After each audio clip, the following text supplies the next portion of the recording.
No sound. You know why? Because I checked to make sure that my mic was connected and I must have accidentally muted it. What an idiot. Let's roll the intro all over again, shall we? Let's do it. Arsenal have been pretty busy over the last few days, and it sounds like we're not done yet. We're going to bring you all the very latest on Eberechi Eze, Rodrygo, Viktor Gyökeres, Noni Madueke, and Cristhian Mosquera. All of that and loads more to come on today's episode of the Chronicles of a Gooner podcast. Okay, you should be able to hear me now.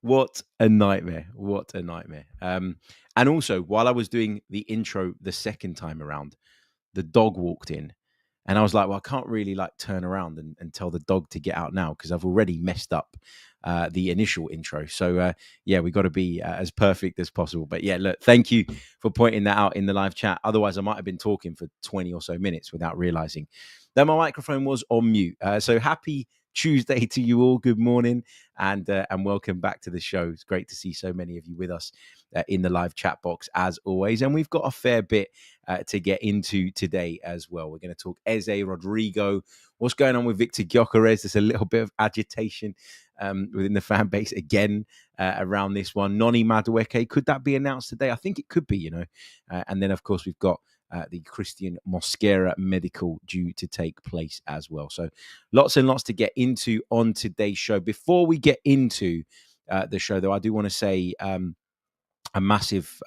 get well soon to Steve Stone, who's one of our regular listeners. Wesbird says, Harry, can you give a shout out to Steve Stone when you're live, as he's not been well and just got back out of hospital? I had no idea that Steve was unwell. I know Steve's one of the regulars. I did wonder whether he just got busy and didn't want to watch the show anymore. But yeah, massive shout out to Steve. I hope you're well, mate. Speedy recovery and all the best. And I hope to see you back in action very, very soon.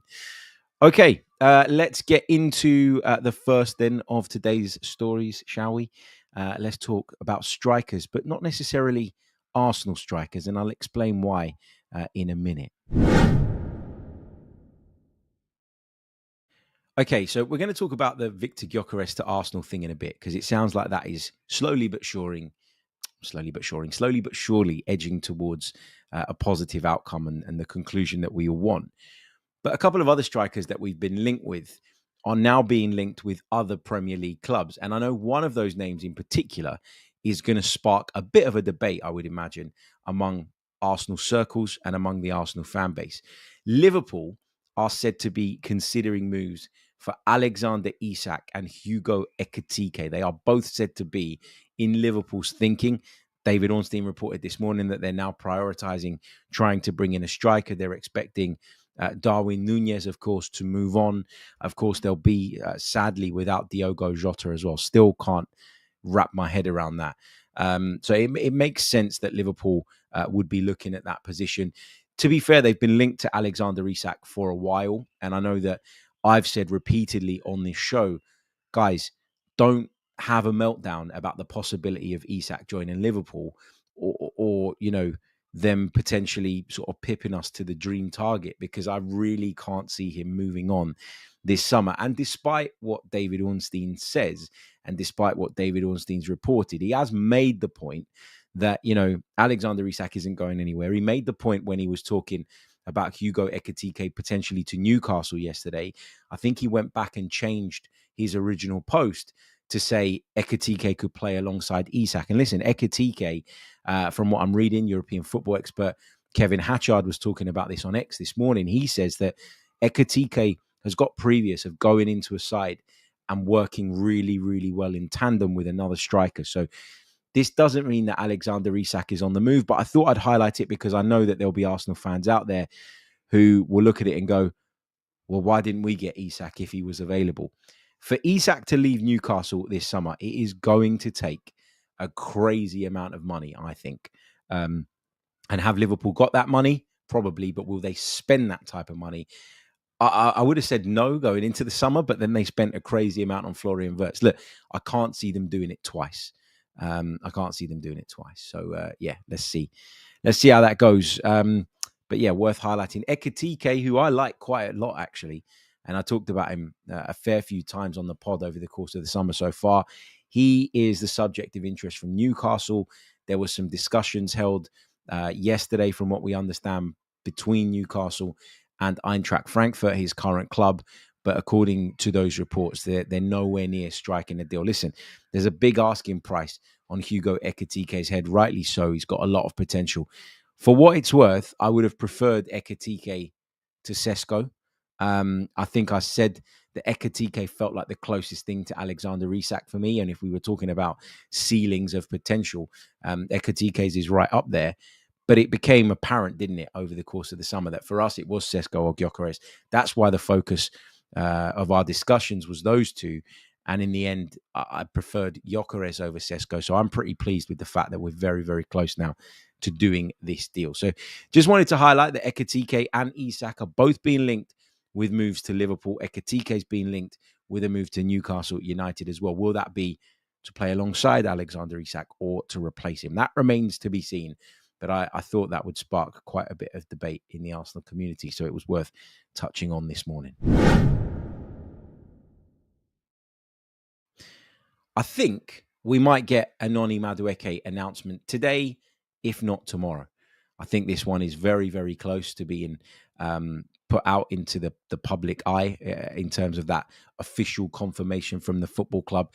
And I think it's going to be really, really interesting to see how Arsenal handle the Noni Madueke announcement, because it is a transfer that divides opinion. It is a transfer that there's been a lot of discussion and conversation around. I think people were shocked by the initial link. I think people were shocked by the price that Arsenal were clearly prepared to and have paid for the player. But I've said it before, now that he is an Arsenal player, or practically at the time of recording, it's time to get behind him and it's time to support him and it's time to focus, I think, on what Noni Madueke can bring to Arsenal rather than complaining and sort of bemoaning the fact that we've moved to sign him. I talked about it many, many times. There are many, many reasons why Arsenal fans found that link initially very frustrating. And most of those reasons have nothing to do with Noni Madueke himself. A lot of those reasons are to do with, for example, Arsenal's willingness to do business with Chelsea over and over again, and the perception that Arsenal keep dropping money on Chelsea players when Chelsea are desperate to sell for financial reasons, and essentially we're helping them out. And, you know, Arsenal won't look at it that way. I'm not saying that's the intention for a second. Arsenal will look at the players. Can this player be of use to us? Can this player be of benefit to us? Yes, he can. Let's get him in the door. And then they negotiate those deals. They negotiate those prices. And obviously, in a lot of cases, they seem to work for Chelsea really, really well. There are previous examples of players that have made that switch from Chelsea to Arsenal that haven't worked out. And that plays into, I think, the reaction to all of that as well. I don't think it's right to go online and direct abuse at Noni Madueke, but equally, I don't think it's wrong to express your opinion on the signing. The signing has been made now. And as I say, we're at the stage where we're just waiting for that official confirmation. And so there's no use anymore in complaining about Noni Madueke. Instead, let's get behind him, let's support him, and let's hope that he can surprise a lot of us and show everybody what it is that Mikel Arteta and Arsenal see in him. So will we get that announcement a little bit later on Tuesday? Maybe. But if we don't get it on Tuesday, I think we'll get it on Wednesday. I certainly think we're going to get it before the end of the week. Don't think he will go with Arsenal to the Far East for their pre-season tour. And rightly so, if I'm being honest. He's obviously gone to the Club World Cup with Chelsea. It's been a long old season for him, a season that ended just a week or so ago when it became apparent that he was on his way to Arsenal. Didn't play, obviously, and wasn't involved in the Club World Cup final. But yeah, he still needs a break. He still needs a breather. I would rather we give him the pre-season tour off and that he comes into those two friendlies that we have scheduled at Emirates Stadium and is ready to get involved with the team ahead of the new season. Also, the other thing is as well, you can give him those 2 weeks off because he will be in better shape, won't he, fitness-wise? He won't have lost as much fitness by the time he kind of has his 2 week break, as some of our other players will have who have had that really sort of long break. So, yeah, let's see. Let's see how we get on with that. But the announcement is imminent from what we understand. Rumble says, what did you think of Rio Ferdinand's comments? Obviously, Rio Ferdinand was pretty strong on the abuse and on the reaction to the Noni Madueke signing. And listen, I completely agree with Rio Ferdinand when he says that some of the treatment that Noni Madueke's had online has been unacceptable. But what I would say, and I felt I had to make this point on the radio this morning. I was on TalkSport Breakfast this morning for a short segment with Jeff Stelling and former Newcastle, Crystal Palace, West Ham boss Alan Pardew. Was he the West Ham boss? Might have been. I can't remember. Anyway, I was talking to Alan Pardew. And Alan Pardew made the point when we were talking about the Arsenal transfers, and then we sort of digressed onto the point of what's the expectation around Arsenal, is that there's loads and loads and loads of pressure from social media. And that weighs heavy on the players. I'm paraphrasing, but that was basically what he said. And I said, look, you're right in saying that Arsenal have a massive online presence in terms of our fan base. We're a global club with a global audience, with a global following. But at the same time, it's very, very important, particularly for those that work in the media, I think, that they understand that a few idiots going online and abusing someone, it doesn't represent the general consensus among Arsenal fans. Most Arsenal fans that you talk to are pretty level-headed, are pretty calm. Do we lose our rag at times? Yes, we do. And I'm not throwing stones from a glass house. I've said this before because I have lost my head a couple of times over the course of the last few weeks when Arsenal haven't been able to kind of execute that deal for a centre forward. I'm not sitting here abusing people and shouting at people, but I've certainly felt that frustration, and that is going to happen when you are really kind of emotionally attached, as we all are, to your football club. So on Rio Ferdinand's comments, I think he's right in a lot of ways, but I also think it's really, really important that the rest of us, the majority of us, those of us that aren't going online and abusing players, and I'm not talking about having a different opinion. You can have a different opinion. That's absolutely fine. But those of us that, have expressed that opinion without crossing that line, without saying Noni Madueke is this and Noni Madueke is that, and taking the time to find him on social media and direct this stuff at him, we have to make it clear that that does not represent all of us. And that's my frustration when I read comments like Rio's. It's not that I don't agree with the general gist of what he's saying. It's that I feel like he's fallen into that trap of labeling us all the same. And I don't like that. So that's kind of my thoughts and my reaction to that. But look, Noni Madueke, I think he'll be confirmed as an Arsenal player, hopefully within the next 24 hours. Let's get that wrapped up. Cristhian Mosquera is the other one as well. He's on his way to London. He left apparently for London this morning to have his medical sort of confirm that he's leaving Valencia by speaking very, very briefly outside of his car when sort of leaving the Valencia training ground, having said goodbye to everyone. Fabrizio Romano says that he rejected a very important proposal from Serie A in order to take this Arsenal move. I have no idea who that Serie A club are. I don't know much about the details of this, and I don't really know that much about Cristhian Mosquera, if I'm being honest with you.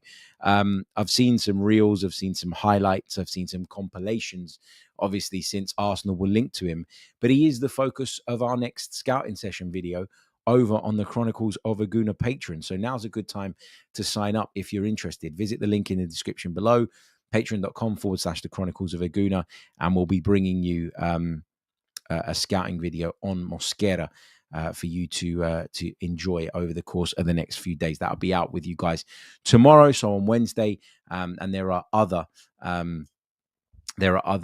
scouting videos on the Patreon page that you guys can check out as well. I think we've done Zubimendi, Gyökeres, we did Sesko, although that one might not be seen as too relevant anymore. We've done Norgard, we've done Madueke, we've done Eze as well. So there's at least 6 on there now, and we're going to be bringing you the Mosquera one tomorrow as well. So lots and lots to come for sure over on that side of things. Right, look, really, really short pause. When we come back, we'll bring you up to speed with what's happening with the Viktor Gyökeres deal, and we're going to talk about what Arsenal still plan to do in the window. Eberechi Eze and Rodrygo both mentioned again in the Athletics piece this morning. Rather than playing you a sting for this very short break, I'm going to give you a brief preview of our Noni Madueke scouting video. Here's a look at it. It's over on Patreon now. Sign up and you can get access to it. Clearly, first and foremost, I think a very good dribbler of the ball. And I've said for a long, long time that that's something that we're missing. There are similarities to Bukayo Saka in that he likes to come in off that right-hand side onto his left foot.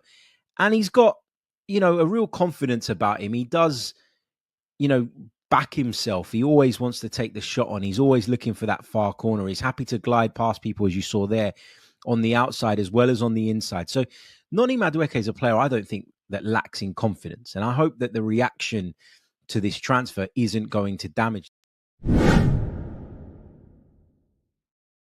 There you go. That was a quick look at our Noni Madueke scouting video over on our Patreon page. Just before we continue through the remainder of the show, if you haven't done so already, please do leave a like on the video. That really, really does help, particularly if you're joining us on YouTube. We've got over 100 likes, which is pretty good going, considering I haven't asked yet.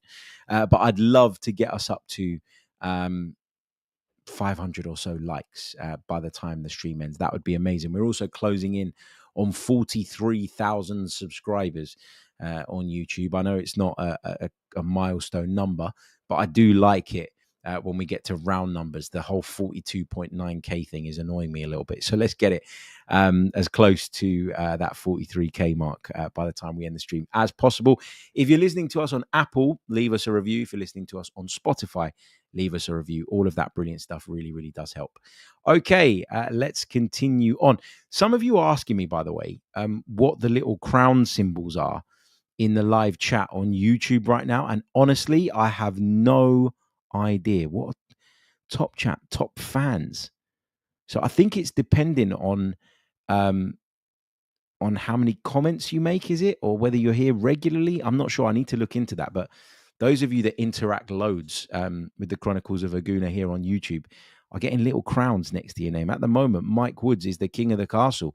Number one, ranked as the top fan. Oh, Rumble's taken over now as the top fan. Interesting stuff. I don't know what this is. I'll have a look at it a little bit later on and try and understand what it is. But yeah, anyway, let's move on and let's talk Viktor Gyökeres. What is going on with Viktor Gyökeres? So as we understand it at the moment, his agents are here in London looking to finalize this deal. Now, there was some suggestions yesterday that it's to do with the add-ons and that Sporting want those add-ons to be easily achievable and pretty much guaranteed. There's obviously a little bit of back and forth on that, hence the delay. But this is a deal that, as I said at the top of the show, is moving in the right direction, slowly but surely. I've got no worries whatsoever about whether this will be completed or not. Now, Viktor Gyökeres is said to have made his way over to London. There will be a medical, I think, at some point this week. And the hope is that Arsenal can get this all wrapped up and concluded in time for him to go out to Singapore with the team for the pre-season training. So pre-season tour, I beg your pardon. So yeah, I'm still confident that that happens, but obviously it's not complete yet. We haven't got the old here we go or anything like that, but it does seem like, as I say, it's moving in that right direction. No need to panic. No need to stress. Elsewhere, Arsenal continue to be linked with more attacking players, and two names that have been mentioned quite a bit over the course of the summer were mentioned again in the Athletics piece this morning. Eberechi Eze is the front runner, as far as I understand it. He's the one that Arsenal are seemingly most interested in, and that's in part because they feel like a deal for the Crystal Palace man is doable this summer. Now, of course, he's got that release clause of around about 67, 68 million pounds, but Arsenal believe, or there's a feeling, that they might be able to get this deal done at less. I've talked about it loads, the reasons as to why. I don't want to repeat myself, but just maybe for those of you that have missed recent shows, very, very briefly, very, very quickly, if Crystal Palace do not sell Eberechi Eze this summer, going into next summer, he'll be going into the final year of his contract. And then I think it's highly unlikely that anybody would pay, I beg your pardon, that 67, 68 million pound release clause. So for me, this kind of represents the last window where Crystal Palace can really make top dollar or get as close to that release clause for Eberechi Eze as possible. So I feel that if the offer's right, they'll be interested. And I think that if the players pushing as well, they'll be keen. I don't think they can afford to do what they did with Mark Gay, which is like turn down really, really good money and then end up losing him on the cheap or potentially for free, depending on how the Gay situation plays out. But I think Crystal Palace, given they've been dropped out of the Europa League and down into the Conference League as well, which has financial implications as well as anything else, I just don't think they can afford to turn their noses up at a big offer for Eberechi Eze. So I think that's a possibility. Now, what's interesting about this piece in The Athletic is that it does say that Arsenal are potentially having to sell now in order to take that next step, to progress with that next move. I think if the structure of the deal is right and they can agree something with Crystal Palace that means Arsenal don't have to dump all that money down at once, I think they could do this regardless of sales. That's just my opinion. Obviously, I'm not in the know with regards to that. Just looking at, the numbers that are available to us, the PSR stuff, obviously taking into consideration the UEFA rules as well that we need to adhere to in order to compete in UEFA competition. I think it's still just about doable if the structure's right. But listen, there are a few players in Arsenal squad that I'd imagine will probably depart this summer. You got Reiss Nelson, who's attracting interest from Fulham and from Crystal Palace, apparently. And, Crystal Palace, I'm not saying that he'd be involved in a swap deal for Eze, because I think FFP-wise, it doesn't really make sense anymore to do swap deals. But, if you can generate 10, 15 million for Reiss Nelson, and Crystal Palace are the ones that pick him up, they've got a historic interest, as was reported by Sammy Mockbell last night. If that's the case, and then that means that you can offset that against the Eze fee, that might work. Fulham are said to be interested in Reiss Nelson as well. You've got Sambi Lokonga back at the club. Zinchenko's one that I think Arsenal are open to listening to offers for. There were some reports linking Kivior with a move away yesterday. Personally, I wouldn't sell Jakub Kivior, but he's an option as well. If you're looking at players for whom you could potentially raise funds, certainly painted himself in a very, very good light, having come in at the way he did at the back end of last season to replace Big Gabby and performing very, very well. So, yeah, Eze still very much a target. Whether that's something we can do now or if it's something that we need to put other things in place for first, i.e. sales, I'm not entirely sure. TalkSport have reported that Arsenal are trying to explore what that deal could look like with Crystal Palace, or that at least that contact is due. I don't know if that's true or not. The Athletic say that Arsenal might have to sell. There's so many contradictory reports. And you know what? This window's taught me. Don't get too attached to one idea or the other. Like, don't get too attached to one report or the other. Let's see what happens. Let's see how this develops. Be open-minded. But it's interesting that Eze's name is not going away. He's seen as a primary target for Arsenal in what remains of this transfer window, despite having signed all these players already. Plus, Rodrygo is still there as well in terms of options, in terms of possibilities. We heard some reports not that long ago that he'd potentially be interested in a move to Arsenal, that he looks like he could be leaving Real Madrid. It's all very, very interesting stuff around Rodrygo. But as I've said repeatedly, I think he really has to force it. I think if Arsenal are going to get a player like that in through the door, he really has to force it. He really has to be, pushing from his side, because we need Real Madrid, first of all, to come to the table for an acceptable fee or an achievable fee. We can't afford for that to go crazy, but also he's going to be on a mega salary as well. So Arsenal, I certainly think, would have to sell to bring Rodrygo in, might not have to sell to bring Eze in. That's my reading of the situation. So, yeah. Okay, look, we're going to take a really short pause. And when we come back, we're going to spend the last 15 or so minutes of the show taking your questions and your thoughts from the live chat. So don't go anywhere. You're listening to the Chronicles of a Gooner pod. You're listening to the Chronicles of a Gooner. Like and subscribe. That's right, baby. You're listening to the Chronicles of a Gooner pod. Like and subscribe. We're about 20 subs away from what I can see at the moment on YouTube from hitting that 43K mark on today's stream. So if you haven't subscribed to the channel and you're freeloading, essentially, subscribe. It's free. It doesn't cost a thing. It really, really does help. If you want to go one further and access all our exclusive and additional content, you can do so via the Patreon page. You'll also get ad-free access to every single one of our episodes too. Or if you just leave us a like on the video, I'd be super appreciative of that as well. We're on 163, but there's 900 of you watching. So come on, guys. There's no reason why we shouldn't have at least 400 or 500 likes on the board. Get liking the video. It really does help. Right, question time. What have we got? What have we got in the live chat? Just on sales. Reese Prince says, we need to sell some good performing players like Kivior. It's no good selling players like Zinchenko when he's out of favor and he's not going to fetch much money.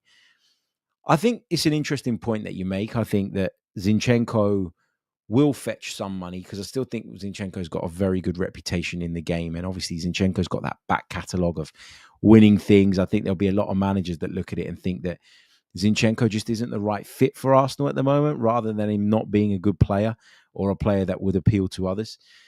He's obviously on a pretty big salary, Zinchenko, which I think makes that difficult. He's going to have to reduce that if he's going to get the type of move that we think he might this summer. But you make the point on Kivior. I read someone, I think it might have been Legrove on X, who sort of put down sort of starting point asking prices for some of the players that we could potentially be moving on. And I think, if I'm not mistaken, he put Kivior down at £40 million.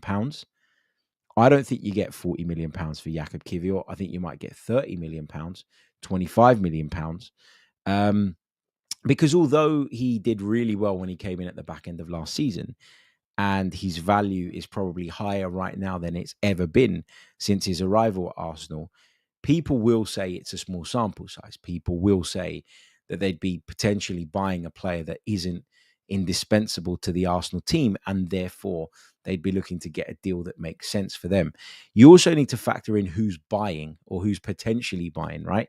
And all the interest that we've heard of in recent times around Jakub Kivior, it comes from Italy. And let me tell you this, the Italian clubs do not have the pockets that the Premier League clubs do. And therefore, if they did make a move for Jakub Kivior, they'd be wanting to and hoping to pay significantly less than the £40 million price point that I've referenced there. So, yeah, I get what you're saying. And sometimes you do need to kind of know when the right time is to sell. And I think that's where Arsenal have notoriously been bad in recent years. We tend to try and sell players that have been either clearly marginalized and it's been made very obvious that they're surplus to requirements, in which case you're never going to get top dollar, or at a point in their careers where they're only heading one way. And I think with Kivior, where he's been on an upward trajectory in the last few months, it's probably a good time, if you're adamant that you're going to sell him, to do that.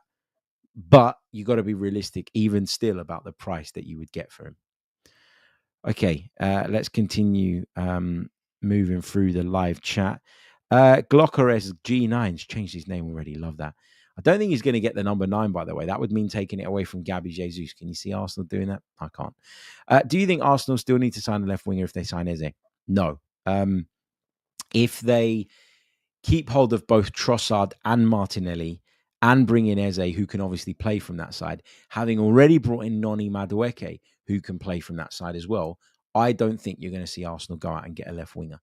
Nor do I think that they would need one, really. I think for me, it's one of Eze or Rodrygo. I don't think you're going to see both. I think that we're quite congested in those central attacking areas as well, because you've got Ethan Nwaneri coming through. You've got Martin Odegaard. Rice is playing as an 8 a lot at the moment. Mikel Merino's shown that he can play close to the striker. Kai Havertz will probably be tasked with playing that role at times, because he's not going to be the starting number 9, you wouldn't imagine. So I think if Eze comes in, that will be us done. And if that is us done, on top of all the business that we've already sort of put into kind of action, I'll be quite happy with that. I don't know how I would rate the window out of 10, because departures plays a part as well in that, but I'd certainly be quite pleased with that window. James D says, come on, people, hit the likes. Yes, please do. Alawi says, what's your say about Pardew saying about Calvert-Lewin and Gyökeres? I'm not sure what he said. I'm not sure what he said on Calvert-Lewin. Let me know on that, and I'm happy to answer the question.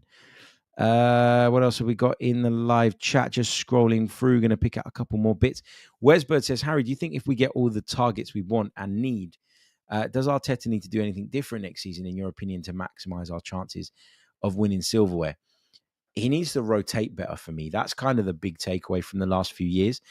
And I know that the pushback on that will be that last year we didn't have that ability to do so due to the injuries, and I completely agree. But I've felt that this has been an issue for Mikel Arteta that predates kind of all the issues that we had last season. I think we've burnt out at times. I think we've needed to freshen it up at times. You'd argue that the squad wasn't always good enough to do that. With the signings that we are making, and even with the departures that we are expecting, Arsenal squad will be much better off and much more able, I would argue, to handle that rotation. And then, so if it doesn't come and doesn't happen, and that then leads to us being burnt out or running out of steam at a key point in the season, I'm going to look at the manager and say, I excused you before on this when you didn't have the tools. Now you do. You got to get it right. Bill McClintock says, will those fans who complained about Madueke accept that we badly need squad depth, which cost us dearly last season?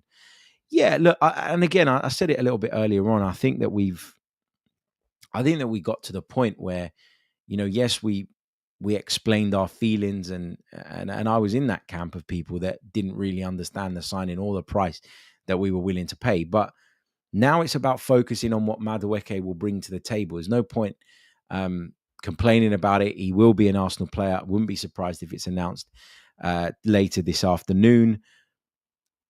Just get on with it, and let's look at the positives and what he does bring, and squad depth is certainly one of those things. Guitar Solo says, how much business would be too much? And this is a really interesting point.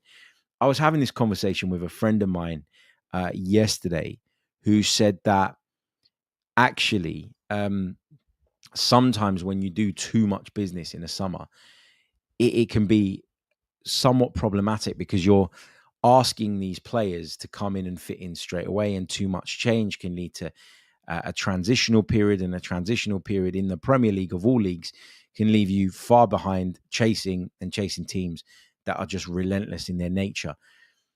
I think if we get Eze in as well, and we don't have too many departures, I think we'll be all right. I think we'll be fine, because the starting 11, like if you think about it, of all the signings we've made, I still imagine that at the start of the season, let's say we get Eze in as well, just hypothetically speaking for a minute, you'd end up with Raya in goal already there. You'd have probably Timber starting the season at right back, Saliba, Gabriel, as long as Gabriel's fit enough to. And then what? Lewis Skelly or Calafiori at left back. You'd have Zubimendi probably sitting at the base with Rice and Odegaard. And then you'd have Gyökeres up front, Saka on the right. Probably Eze on the left if Eze was to come in, maybe Martinelli. But you're only making sort of 3 changes or so, 3 or 4 tops to the starting 11. So I don't think we'd be in that territory where we've done so much business that we end up having to go through a bit of a transitional period as a result, and our level dropping off as a result. I'm not really worried about that, but I do think there is a line where if you cross it and then you're making too many changes, you can almost undo all the good work that you've done over the last few years. And listen, make no bones about it, right? Although it's frustrating and disappointing that we haven't got over the line, Arsenal have progressed, Arsenal have got better, and Arsenal are in a better place as a result of the process, if you like. And is it complete? No. Did most people hope it would be completed by now? Yes, but that's not the reality. So yeah, we've got to just push forward and see how it goes. But too much change can be problematic, but also I think at times renewal is really, really important. So it's about finding that balance, isn't it? It is. I'm going to take 1 or 2 more from the live chat. Dr. Pepper says, if all these transfer rumors materialize, Arteta needs to better demonstrate his ability to rotate. It's a squad game nowadays. Lose the starting 11 mindset. Yeah, but see, I think, again, and I use this, I say this a lot, don't I? I always talk about balance, and I think balance is important in so many ways, so many aspects of life, in so many footballing aspects as well. Yes, you want to be able to rotate without it like damaging the level of the team. But you've also got to think about relationships. You've got to think about partnerships in the team. You've got to think about cohesion. I think my gripe with Arteta has been that he's either not rotated anywhere near enough, or he's rotated at times too much. So like he would change 6 or 7 players. And that means that those 6 or 7 players coming in are often playing with people that are maybe, are playing with each other, and because they don't have that cohesion is what I'm trying to say, and because they don't have that connection, that can lead to the team overall just dropping off a little bit. So my viewpoint is very simple. Yes, rotate, but rotate in 3s and 4s. Don't rotate in 5s and 6s and 7s. I think when you start doing that, you disrupt the team too much, and we saw that a few times last season in the cups when he did try and do that.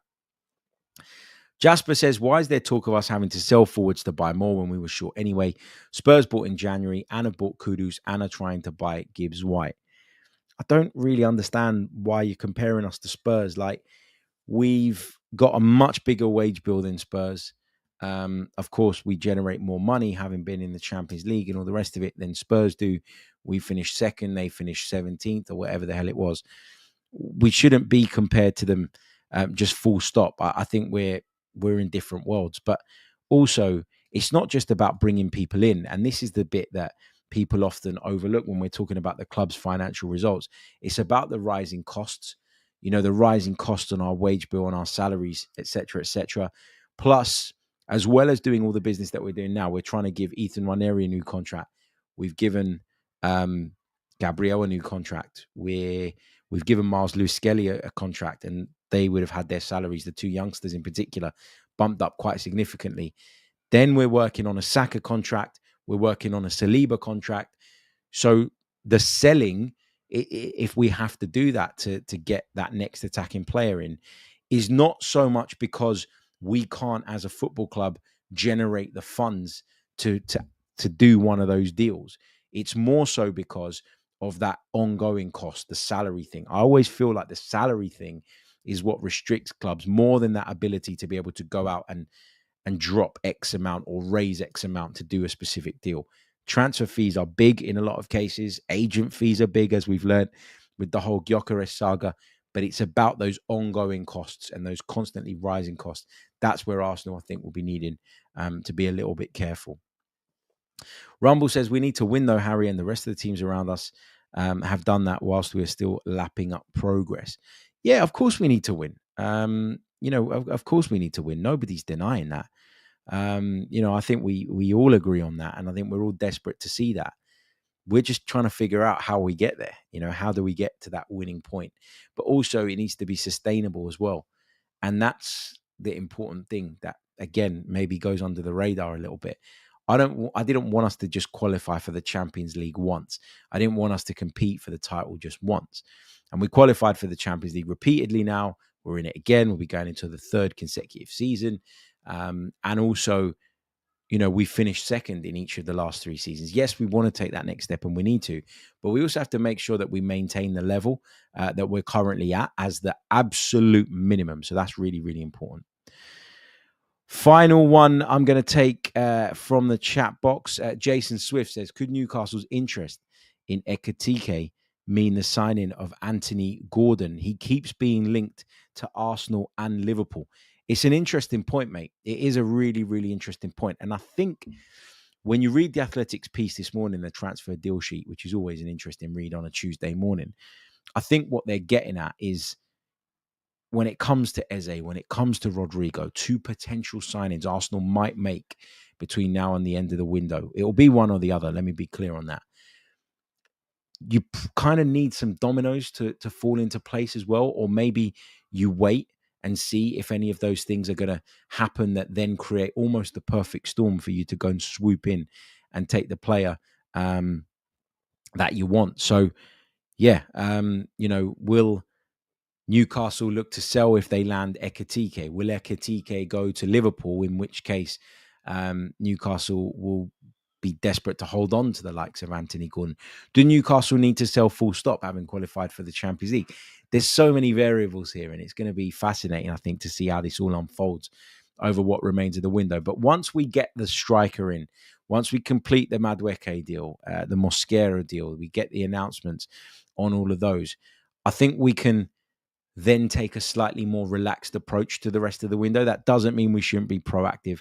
That doesn't mean we shouldn't be trying to do deals for players that we still see as as potential valuable additions, but we'd have done the bulk of our business and we'd have addressed the real key areas. And so for that reason, I think we'll be in a position to just sit back, take our foot off the gas a little bit, watch how things unfold, keep our ear close to the ground, get an understanding of what certain situations look like, and then we can make some more informed decisions on how we go out and add what I believe will be the final player and the final addition for the summer. Guys, thank you all so much for joining me. As always, really do appreciate it. Happy Tuesday to you all. Don't forget to leave a like on the video if you haven't done so already. Less than 300 likes on the board, but there's 900 of you watching, which means that only 1 in 3 of you have bothered. Not even 1 in 3 of you have bothered to hit that like button. It doesn't cost a thing. Like the stream. Leave us a comment below if you're watching this back later. Leave us a review on Apple, on Spotify, and all the rest of it. Check us out on Patreon. Rumble is the fan king at the moment, top of the pile in top fans, whatever that is. I need to read up on that because I have no idea what I'm talking about and what it is. But anyway, thank you all so much. I'll see you all soon, and hopefully we'll have some announcements to talk about on the next one. Until then, take care of yourselves. Have a wonderful day. Goodbye.